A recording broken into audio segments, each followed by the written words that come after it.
The call of nature through time. The night is calm. Outside your window, the world hums in quiet whispers. The sound of a distant breeze brushing past rooftops. The faint creak of a wooden door settling in its frame. You're lying there, warm. Beneath your blanket, the day's noise fading away. And tonight, history waits for us in the most unexpected of places. Not in the shimmering throne rooms of kings, nor in the great battlefields where empires rose and fell. No, tonight we travel to something more humble, more private, yet deeply human. We're talking about bathrooms. Or, as the ancients might have called them, places to relieve oneself. A subject most would never think of telling as a bedtime story, but perhaps we should. Because behind the marble columns, the gold crowns, and the endless scrolls of history, there's a truth we often forget. Every person, no matter how great, had to answer the same call of nature as we do. And that's where our journey begins. Close your eyes for a moment and picture this: the streets of ancient Rome just after sunrise.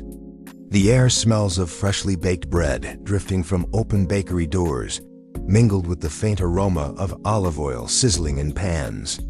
The marble temples stand bathed in a golden morning glow, and the rhythmic clip-clop of horse hooves echoes between stone walls. Merchants are setting out their goods, calling to early customers. The world feels alive. And yet, nature calls. You turn down a quieter street, away from the clamor of the forum, and approach the public latrine. It's not hidden, not secret. For the Romans, it was simply part of daily life.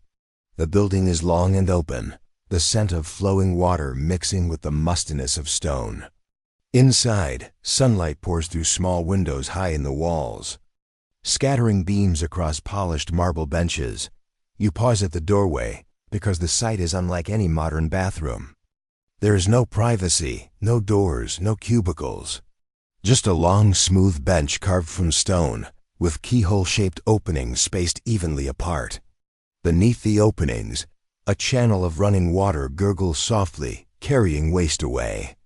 Another channel. In front of the bench runs fresh water for washing. Men sit side by side, their tunics gathered loosely at the knees. One leans forward, speaking animatedly about a gladiator match from the night before. Another gestures with his hands as he debates politics, his voice echoing off the stone walls. A third man laughs so hard at a joke that he wipes tears from his eyes, or perhaps from the sting of vinegar. Because here's the part that might make you wince: there's no toilet paper. Instead, in a bucket of salty water or vinegar, stands the spongia, a wooden stick tipped with a sea sponge. Everyone shares it. You can feel your stomach twist at the thought, can't you? The sponge is dipped, cleaned as best as possible in the water, and passed along for the next person's use. Hygienic by ancient standards, but by ours? Not so much, and yet for the Romans, this was perfectly normal. In fact, these public latrines were as much a place of conversation as the baths or the marketplace. They were part of the city's rhythm, part of its heartbeat. As you settle in, the cold marble against your skin, you realize something. This is not a lonely, awkward pause in the day. It's a continuation of life's flow. A place where friends share stories, strangers become acquaintances, and business deals are struck over the sound of running water. The smell is not pleasant, no matter what the architects tried. The gurgle of water is constant. The echoes make every cough or laugh bounce back from the walls. And yet, there is something strangely comforting about it. Because in this moment, you understand, even in the grandeur of ancient Rome, with its legions and emperors, its towering aqueducts and glittering banquets, human life still came down to the same simple needs. And in answering that call, the people of Rome left behind not only roads and monuments, but also an unspoken reminder that no matter how high you rise, you are still at heart human. The air is warm and heavy with the scent of the river. It is late afternoon in ancient Egypt, and the sun hangs low in the sky, a molten disk casting shimmering ripples over the slow, patient flow of the Nile. The papyrus reeds sway gently in the breeze, whispering secrets older than any stone temple. Somewhere in the distance, the faint beat of a drum marks the rhythm of workers, hauling limestone blocks toward a half-finished tomb. You walk the dusty path along the water's edge, past women filling clay jars, past fishermen hauling in nets that glisten with silver scales. In the cool shadows cast by palm trees, children laugh as they splash in the shallows, their laughter mingling with the quiet lap of water against the shore. But not all who come to the Nile today do so for work or for play. Some come because nature calls. In ancient Egypt, the river was more than life. It was also the world's most natural and most necessary convenience. There were no marble benches here, no stone channels carved by architects. Just the soft mud under your feet, the scent of silt and lotus flowers, and the endless water flowing toward the sea. The process was simple. A person would step quietly away from the main crowd, finding a stretch of bank screened by reeds. There, they would crouch, letting the water take away what needed to go.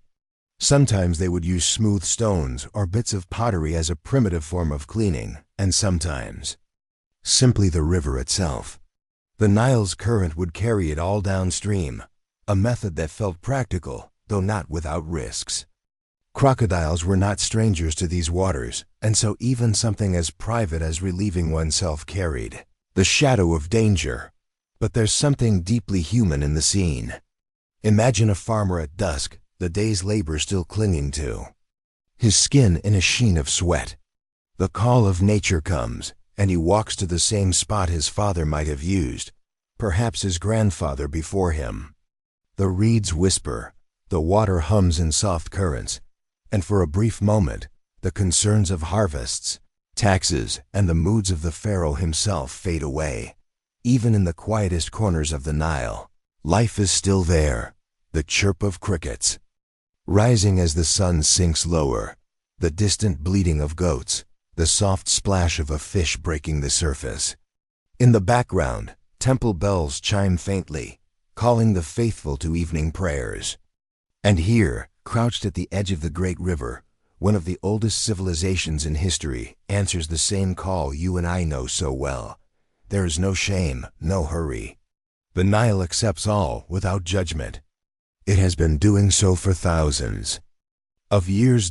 And when you rise again, brushing the dust from your feet, you feel as though the river has taken not just what you offered, but a small weight from your spirit as well. You return to the path, the smell of wood smoke and bread baking already reaching your nose, and you realize, for all their gods and grand monuments, for all their gold and power, the people of ancient Egypt lived with the same rhythms of body and nature we do.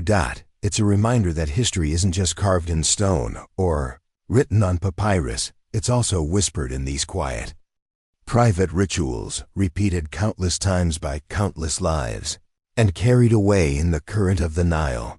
The night air over Mesopotamia is warm, thick with the smell of baked earth and the faint perfume of date palms swaying along the canals.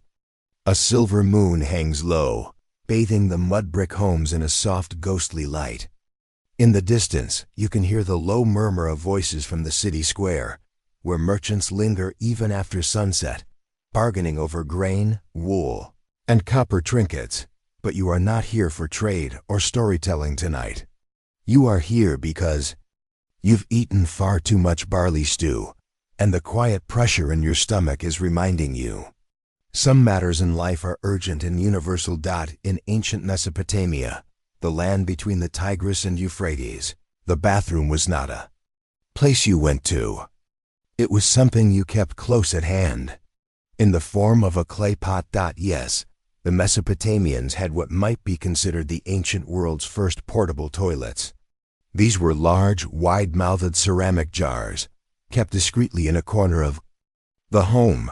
They looked innocent enough, perhaps like a jar for storing grain or olives, until you lifted the lid. And then, well, let's just say, you would know its purpose immediately. The wealthier households had more sophisticated setups. The pot might be lined with smooth stones or straw for easier cleaning. Servants would empty them at dawn, carrying the contents far outside the city walls to be dumped in designated pits. But for the common folk, the pot was emptied into the street gutters, narrow channels that ran alongside the roads. And when the rains came, or the canals overflowed, all of it would wash away in a less than pleasant tide dot. It was a system that was practical, if not exactly fragrant. Imagine walking through the streets of Ur or Babylon on a hot afternoon. The smell would rise in waves, mingling with the aromas of fresh bread, roasting lamb, and the thick scent of wet clay after a rain. Yet even in this simple, earthy ritual, there was a rhythm to life. A mother would send her children to bed then, quietly use the pot before sealing it with a clay lid. A merchant, before heading to the ziggurat to make offerings to the gods, might relieve himself in the privacy of his courtyard, glancing up at the stars and muttering a quick prayer for good fortune in trade. Sometimes, the pots themselves told stories. Archaeologists have found fragments of them with decorative carvings, swirls, flowers, even tiny geometric patterns. It's almost charming to think that someone, 3,000 years ago, thought, if I must use this every day, it might as well be beautiful. And so, under the Mesopotamian moon, in a city lit by flickering oil lamps, you squat over a simple clay vessel, perhaps listening to the distant sound of a reed flute playing somewhere beyond the walls. In that quiet moment, the noise of markets and the grandeur of ziggurats fade away, and what remains is a humble, human act, the kind that connects you not just to your neighbors, but to every ancestor who came before. Because whether it's a golden throne or a plain clay pot, the truth remains. Everyone goes. The sun is high over ancient Rome, and the streets are alive. You hear the clatter of chariot wheels on stone, the bark of vendors selling figs and olives, and the distant roar of the Colosseum crowd. The scent of roasted chestnuts and fresh bread drifts through the warm air, mixing, rather dangerously, with the not-so-pleasant aromas from the city's many public latrines. Yes, here in Rome, going to the bathroom was not a private matter. It was practically a social engagement. You step into one of the Grand Foracae, Rome's public toilets.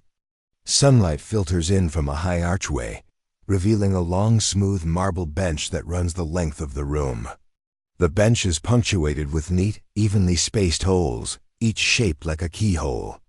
Beneath the bench, a channel of running water flows gently, carrying waste away toward the Cloaca Maxima, the great sewer of Rome. You take your seat. On your left, a man in a red tunic greets you warmly, as though you've just joined him at a wine bar. On your right, two elderly men are in deep discussion about gladiator bets, gesturing wildly with their hands, one of which is holding a sponge on a stick. Ah, yes. The spongia, Rome's answer to toilet paper. A wooden stick tipped with a natural sea sponge, kept in a bucket of salty water or vinegar. And yes, it was shared. You finish your business, rinse the sponge in the communal bucket, and pass it along to the next person.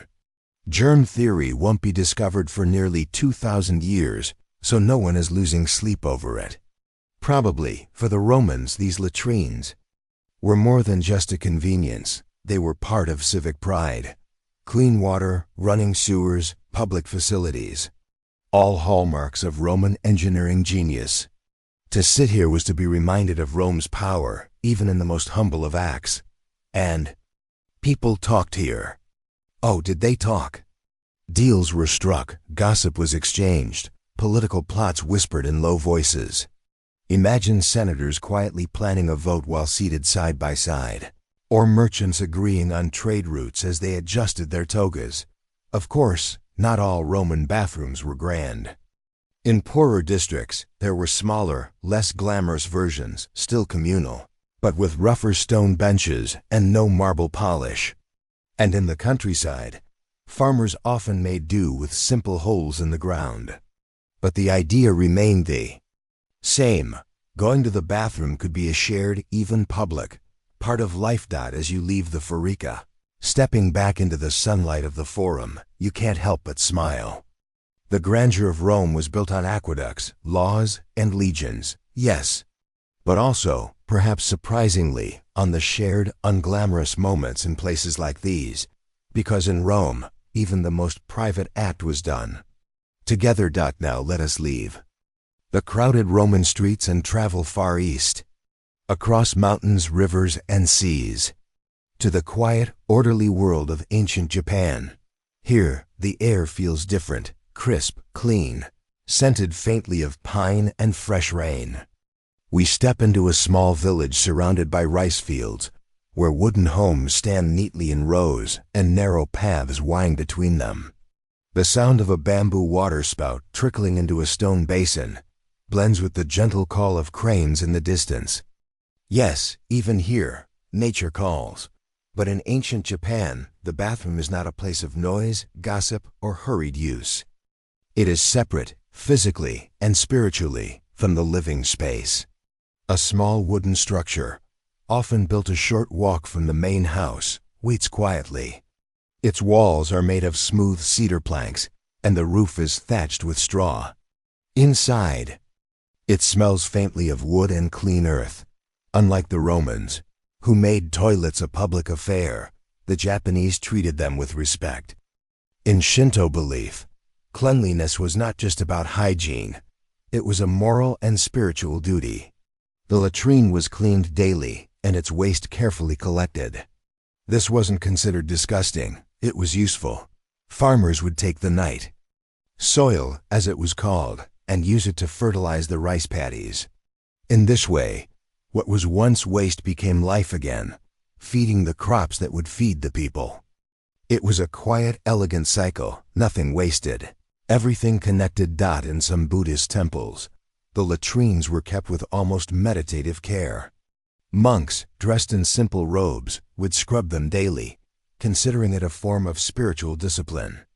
To clean such a place was to cultivate humility, to acknowledge that all beings, rich or poor, young or old, share the same human needs. And there were rules. In certain eras, stepping into the latrine required a small bow before entering. Not to the structure itself, but to the idea of purity and respect for the earth. For a culture so attuned to the harmony of life, the toilet was not a place of shame, but of connection. Imagine standing at the doorway of one of these quiet rooms, the scent of cedar in the air, the faint hum of cicadas outside. You realize something. The ancients here had turned a basic necessity into an act of gratitude. A moment of pause, of care, of giving back to the land. And so, from the noisy public benches of Rome to the quiet wooden huts of Japan, our journey through Kyoto. The history of the bathroom comes to an end. But in every time and place, we find the same truth. This humble act unites us all, kings and peasants, warriors and poets, merchants and monks, all answering the same call in their own way. So tonight, as you drift towards sleep, remember, history is not only in battles and crowns.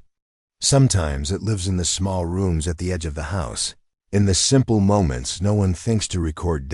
And perhaps, in knowing this, we see the ancients not as strange, distant figures, but as people just like us,